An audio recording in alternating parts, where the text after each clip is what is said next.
పద్దు పద్దు hello, game మధ్యలోంచి వెళ్ళిపోతావు ఏంటి? లోపల వాళ్ళు నా బొక్కలు సూప్ చేస్తారు. నువ్వు బెట్టింగ్లు పెడతావని తెలుసుంటే డబ్బులే ఇచ్చేదాన్ని కాదు. ఏదో స్టాక్స్ అన్నావు, బాగా ఎక్స్పీరియన్స్ రేమో అనుకున్నా. పైగా 7,000 బొక్క ఇప్పుడు. చూడు పాప, ఇది పెద్ద మాయ. ఇక్కడ పోగొట్టుకుంటేనే రాబట్టుకోగలం. అయినా ఈజీ మనీ అంటే ఇలానే ఉంటది. నీ అసలుకి నాది గ్యారంటీ అన్నాను కదా, మళ్ళీ నీ డౌట్ ఏంటి?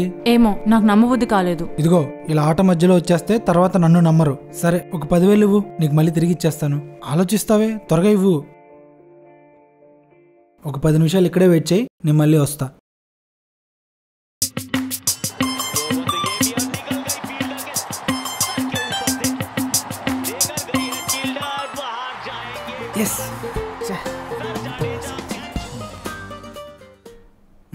ఇదిగో నీ మనీ. పక్కో డబ్బులతో జల్సా చేసి డబ్బులు పోగొట్టే టైప్ కాదు నేను. అలా అనుకుంటే నీకు ఫస్ట్ టైం తీసుకున్న డబ్బులే తిరిగి ఇచ్చేవాడిని కాదు. ఎనీవే, నీ బ్యాలెన్స్ క్లియర్ అయిపోయింది కదా, గుడ్ బై.